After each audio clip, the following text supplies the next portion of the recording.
Como usar este livro para transformar sua vida? A descoberta da autoimagem representa um avanço na psicologia e no campo da personalidade criativa. Reconhece-se o significado da autoimagem desde o início da década de 1950, embora pouco se tenha escrito sobre o assunto antes de psicocibernética. Curiosamente, isso não ocorre em razão de a psicologia da autoimagem não funcionar, mas por funcionar muito bem. Como um de meus colegas expressou, reluto em publicar minha descoberta, sobretudo para o público leigo, porque se eu apresentasse alguns dos casos clínicos e descrevesse as surpreendentes e espetaculares melhorias na personalidade, seria acusado de exagerar, de tentar iniciar um culto ou ambos. Também relutei. Qualquer livro que eu escrevesse sobre o assunto, com certeza seria considerado, por várias razões, pouco ortodoxo por alguns dos meus colegas. Em primeiro lugar, é um tanto heterodoxo um cirurgião plástico escrever um livro sobre psicologia.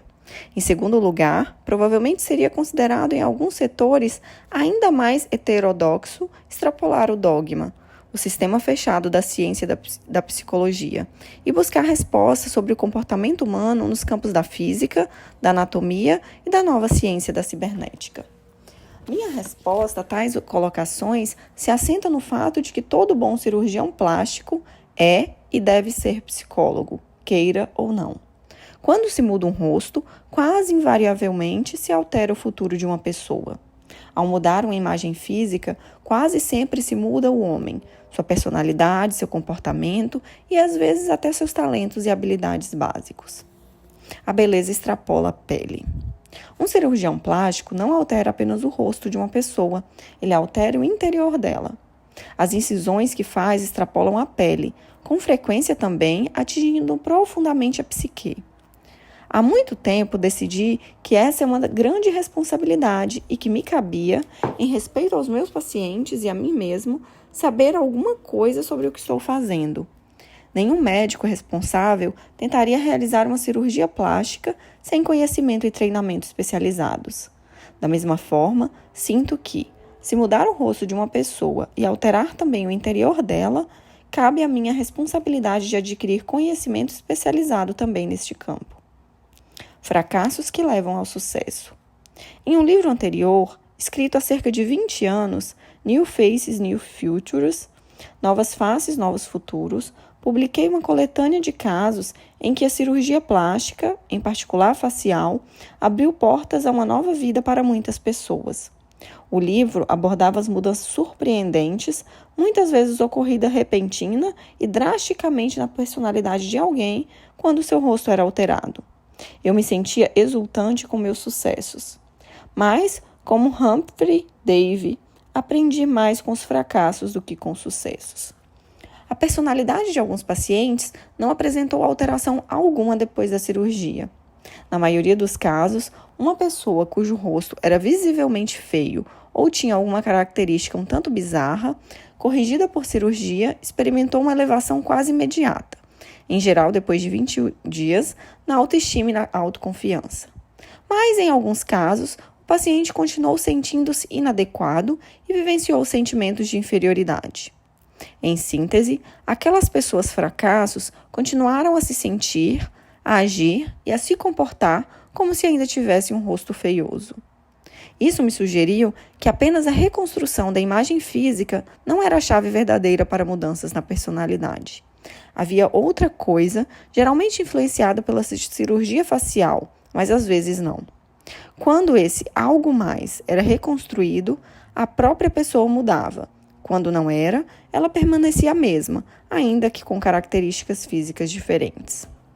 O rosto da personalidade. Era como se a própria personalidade tivesse um rosto, e esse rosto imaginário fosse a verdadeira chave para sua mudança. Se permanecesse marcado, desfigurado, feio ou inferior, a pessoa se comportava da mesma maneira, apesar das mudanças na aparência física. Se o tal rosto pudesse ser reconstruído, se antigas cicatrizes emocionais fossem removidas, então a pessoa mudava, mesmo sem cirurgia plástica facial. Tão logo comecei a explorar essa área, encontrei cada vez mais fenômenos que confirmavam o fato de que a autoimagem o conceito mental e espiritual do indivíduo sobre si mesmo era a verdadeira chave para a personalidade e comportamento. Mais sobre esse assunto no capítulo 1. A verdade está onde a encontramos. Sempre acreditei em ir aonde fosse necessário para encontrar a verdade, mesmo tendo que cruzar fronteiras internacionais. Anos atrás, quando decidi me tornar cirurgião plástico, os médicos alemães estavam muito à frente de outros neste campo. Então fui para a Alemanha. Em minhas pesquisas sobre autoimagem, também precisei cruzar fronteiras invisíveis. Embora a ciência da psicologia reconhecesse a autoimagem e o seu papel no comportamento humano, a resposta às questões de como a autoimagem influencia, como cria uma nova personalidade, o que acontece no sistema nervoso humano quando se altera a autoimagem, era apenas de algum modo. Encontrei a maioria das minhas respostas na nova ciência da cibernética, que reabilitou a teleologia como conceito respeitável na ciência. É bem estranho que a nova ciência da cibernética tenha surgido de trabalhos de físicos e matemáticos em vez de psicólogos, sobretudo quando se entende que a cibernética se relaciona com a teleologia, o comportamento de sistemas mecânicos orientado por objetivos. A cibernética explica o que acontece e o que é necessário no comportamento predeterminado das máquinas.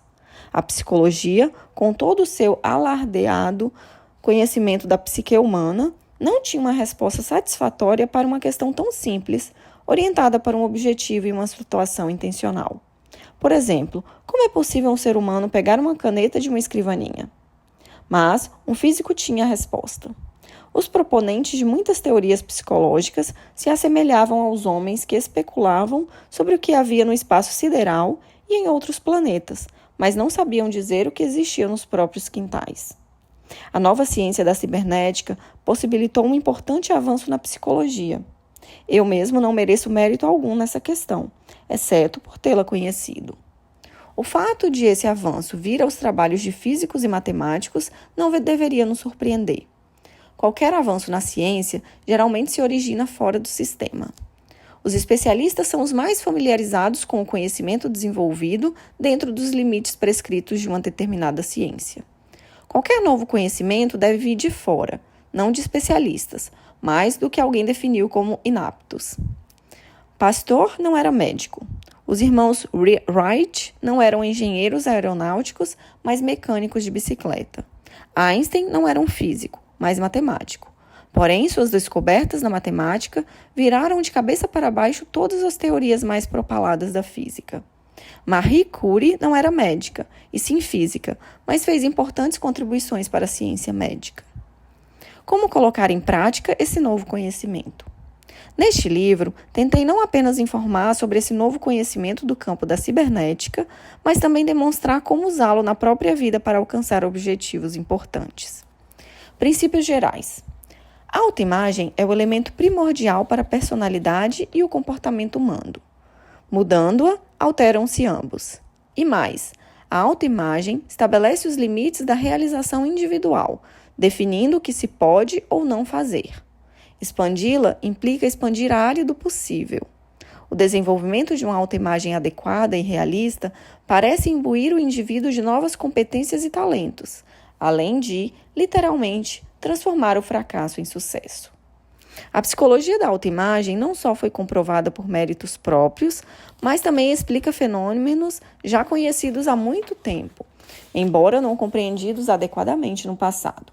Por exemplo, existem hoje irrefutáveis evidências clínicas nos campos da psicologia individual, da medicina psicossomática e da psicologia industrial, de que há personalidades do tipo sucesso e do tipo fracasso, personalidades propensas à felicidade e à infelicidade, personalidades propensas à saúde e às doenças.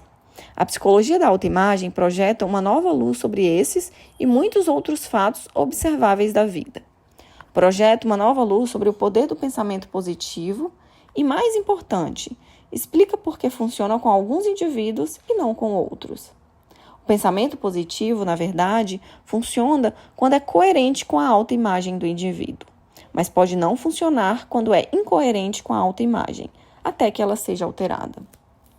Para compreender a psicologia da autoimagem e colocá-la em prática em sua própria vida, é preciso conhecer o mecanismo a que ela recorre para atingir seus objetivos. Uma abundância de evidências científicas mostra que o cérebro e o sistema nervoso humanos operam intencionalmente, de acordo com os princípios conhecidos da cibernética, para atingir os objetivos do indivíduo.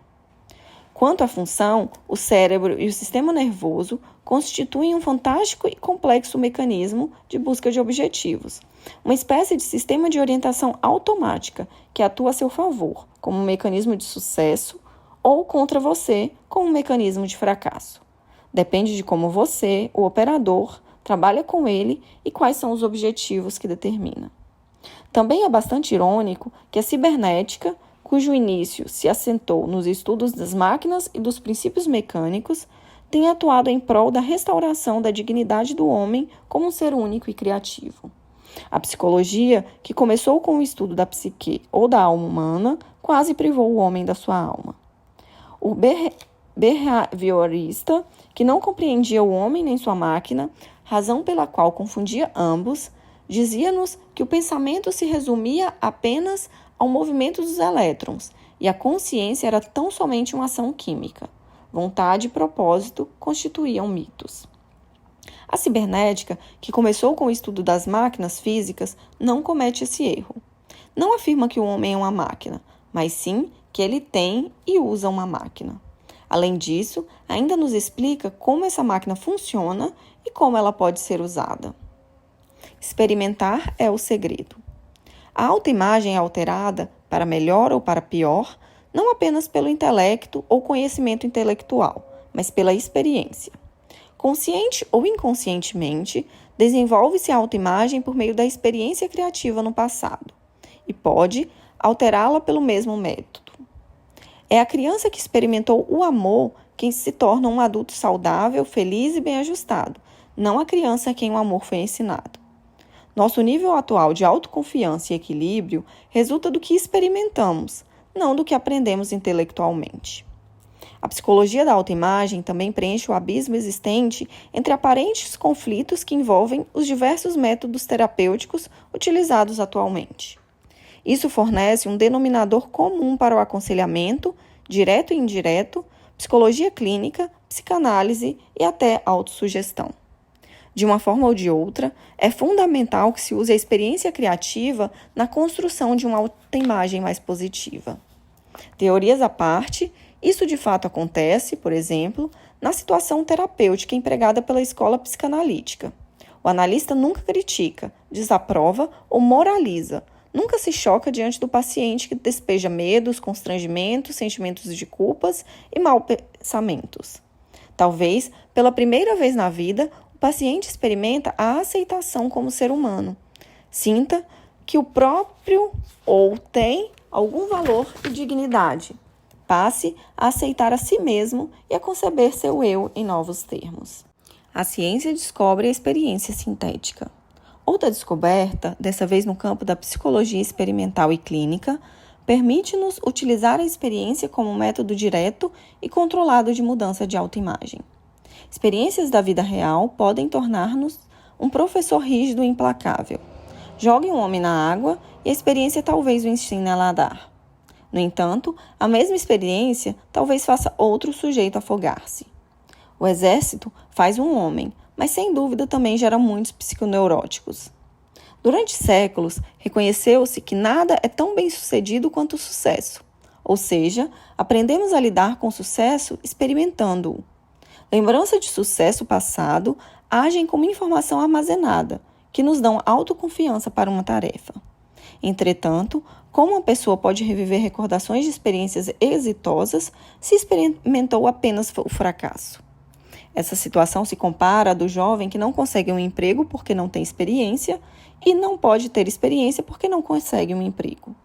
Esse dilema foi resolvido por outra importante descoberta, que, por todos os propósitos práticos, permite-nos sintetizar a experiência, ou, em outras palavras, criar e controlá-la no laboratório da nossa mente.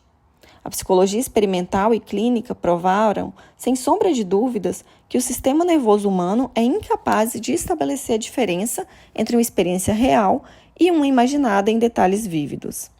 Ainda que essa afirmação talvez soe extravagante, examinaremos neste livro alguns experimentos controlados de laboratório, nos quais a experiência sintética tem sido usada de forma prática para aperfeiçoar a habilidade de arremesso de dardos e de basquete.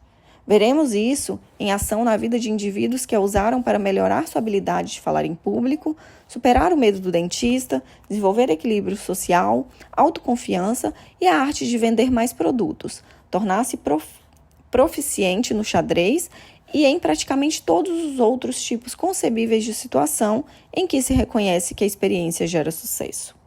Vamos conhecer um fantástico experimento que 2 eminentes psicólogos organizaram, visando a que os neuróticos se sentissem normais e, assim, conseguiram curá-los. Talvez o mais importante de tudo, aprenderemos como pessoas cronicamente infelizes aprendem a desfrutar da vida experimentando a felicidade. Como usar este livro para transformar sua vida? Este livro foi escrito não apenas para ser lido, mas para ser experimentado. Você pode adquirir informações durante a leitura, mas, para experimentar, precisa reagir criativamente à informação. A aquisição de informações por si só é passiva, a experiência ativa. Quando você experimenta, alguma coisa acontece em seu sistema nervoso e no mesencéfalo. Novos enagramas e padrões neurais são registrados na massa cinzenta do cérebro. Este livro foi escrito para levá-lo a experimentar. Os históricos de casos pré-fabricados e pessoais se mantiveram intencionalmente reduzidos ao mínimo, com o objetivo de que você apresente suas próprias histórias, exercitando imaginação e memória. Não apresento sínteses no final de cada capítulo. Em vez disso, solicito-lhes que anote o que mais parecer significativo, como pontos-chave que merecem ser lembrados. Você aproveitará mais as informações deste livro se fizer sua própria análise e resumo dos capítulos. Por fim, destaco que você encontrará, ao longo dessas páginas, exercícios práticos que, apesar de simples e fáceis, devem ser realizados regularmente, caso deseje o mesmo se beneficiar deles. Julgue depois de 21 dias. Não desanime se nada parecer acontecer quando você começar a colocar em prática as várias técnicas descritas neste livro para mudar sua autoimagem. Em vez disso, reserve o julgamento e continue praticando, por um período mínimo de 21 dias. Em geral, apenas depois do transcorrido esse período é que se efetiva qualquer mudança perceptível em uma autoimagem mental. Após uma cirurgia plástica, o paciente leva cerca de 21 dias para se habituar ao novo rosto. Quando se amputa um braço ou uma perna, o membro fantasma persiste por cerca de 21 dias. As pessoas devem morar em uma casa nova por cerca de 3 semanas antes que comecem a sentir-se em um lar. Esses e muitos outros fenômenos, com frequência observados, tendem a evidenciar que são necessários mais ou menos 21 dias para que uma velha imagem mental se dissolva, a fim que uma nova se firme. Portanto, os benefícios aflorarão se você aceitar fazer um julgamento crítico depois de pelo menos 3 semanas. Durante esse tempo, não fique olhando por cima do ombro, por assim dizer, ou tentando avaliar seu progresso. Durante esses 21 dias, não discuta intelectualmente com as ideias aqui apresentadas, não discuta consigo se elas vão funcionar ou não. Faça os exercícios, mesmo que lhes soem impraticáveis. Persista em desempenhar seu novo papel, em pensar em si mesmo em novos termos, mesmo que pareça um pouco hipócrita, ou que a nova autoimagem lhe pareça um pouco desconfortável ou antinatural. Não comprove nem refute ideias e conceitos aqui descritos como argumentos intelectuais, ou simplesmente conversando sobre eles. Comprove-os a si mesmo, fazendo-os e julgando os resultados. Solicito apenas que aguarde 21 dias para emitir um julgamento crítico e argumento analítico, para que tenha uma chance justa de comprovar ou refutar a validade dele em sua vida. A construção de uma autoimagem adequada precisa continuar por toda a vida. É evidente que não se pode realizar uma vida inteira de crescimento em 3 semanas, mas você pode experimentar melhorias no passar desse período, e às vezes o avanço é bem dramático.